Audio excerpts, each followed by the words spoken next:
There's a particular kind of respect that exists only among people who understand the true cost of what they've done. Not admiration, because admiration is something anyone with a ticket can access. This is a different kind of respect, one reserved for the moments when two people who've stood before massive crowds, who built something from nothing, who paid the price of a large and dazzling life, look into each other's eyes and sense something unspoken. Julio Iglesias spent his career orbiting the world's most famous people. But the moments that carried the most meaning weren't the ones in front of cameras. They lived at the edges of the stage, in dressing rooms, in the stories that people who do this work to support their families tell one another. To understand how Julio Iglesias came to share stages and studios with Diana Ross, Stevie Wonder, and Michael Jackson, you have to understand what the music industry looked like in the early 1980s, and where Julio actually stood within it. By 1983, Julio held the position of best-selling recording artist in history. But that fame wasn't widely recognized in America.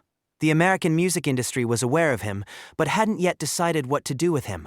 Here was a man who filled arenas simultaneously in Japan, Brazil, France, and Germany, who held the Guinness World Record for recording in the most languages, and who by every global measure was one of the most successful recording artists alive. And yet, American radio programmers watched him with a kind of bewildered fascination. The first bridges to America had been built in 1981, when Columbia Records signed him. It would become the vehicle that finally brought Julio Iglesias in front of American music lovers. Everyone waited with curiosity. The first of these collaborations, and the most commercially significant, didn't come with a pop star, but with a country legend. By 1984, Willie Nelson was an American institution, a man whose music had defined a generation of country listeners, whose rebellious image and unmistakable voice made him one of America's most recognizable artists. On the surface, he and Julio Iglesias had nothing in common.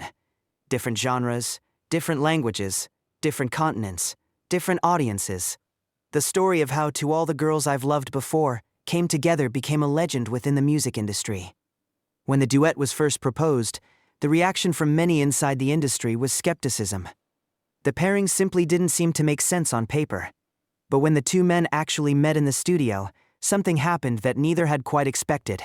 Willie Nelson later spoke of how struck he was by the quality of Julio's attention, the way he listened, the way he genuinely engaged with a song rather than simply performing it.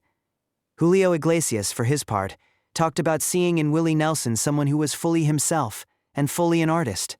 His clothing, his customs, his style, all of it fusing, in Julio's eyes, into something entirely authentic.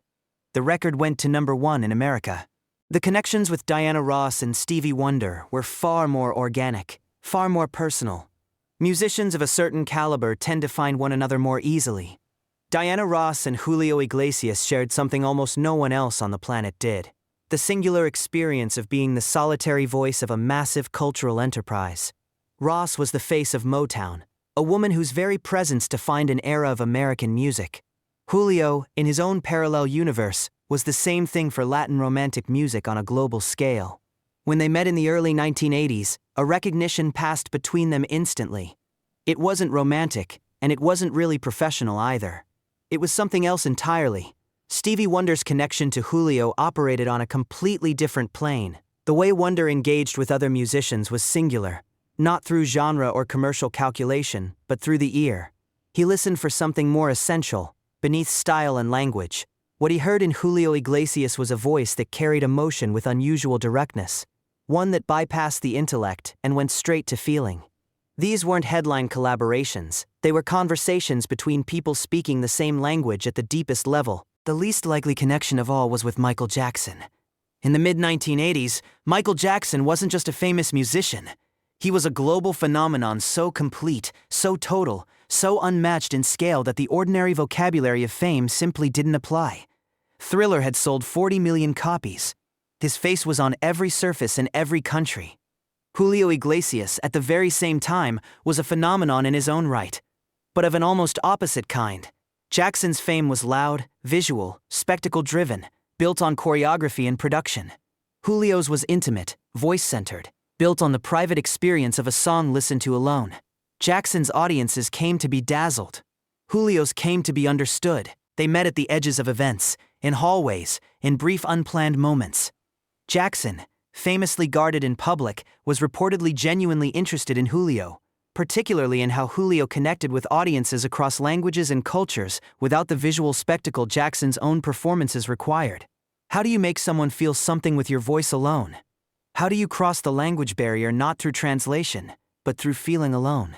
Julio, meanwhile, recognized something familiar in Jackson. The particular loneliness of being so famous, so visible, so consumed by the thing you've become. The conversation between them was less about music than about the human experience of carrying something enormous. What connected all these encounters wasn't the music they made. Julio Iglesias had spent decades stepping onto stages in front of audiences who regarded him as an idol. He understood something his peers perhaps never fully grasped. Being seen as a human being rather than a phenomenon or a megastar was priceless. Diana Ross understood what it meant to be the face of something larger than yourself, and to keep walking onto that stage even when the private person behind it was exhausted or uncertain. Stevie Wonder spoke of what it meant to make music from a personal place, and how fame could sometimes make a person feel insignificant. Willie Nelson spoke to how valuable it was to remain yourself through everything, across a lifetime. And Michael Jackson, perhaps, was living the heavy experience of being the most popular singer in the entire universe. What these encounters ultimately reveal isn't about the music industry, and it isn't about fame. It's about what music actually is and what it does. Each of these artists had built a career on the same impossible premise, that something as personal and private as a feeling could be turned into sound, carried across enormous distances, and received by a stranger in a way that made that stranger feel a little less alone. The premise that one person's specific pain, or specific joy, or specific ache of wanting something unreachable, could, when expressed with enough honesty and enough craft, stop being private and become shared. This was what Julio Iglesias recognized in each of them. Not record sales, not Grammys, a willingness to actually be felt, to open something real in front of strangers and trust that they would take it rather than use it against you. Willie Nelson had always done this. Diana Ross had built an entire career on it. Stevie Wonder had never known another way to do it.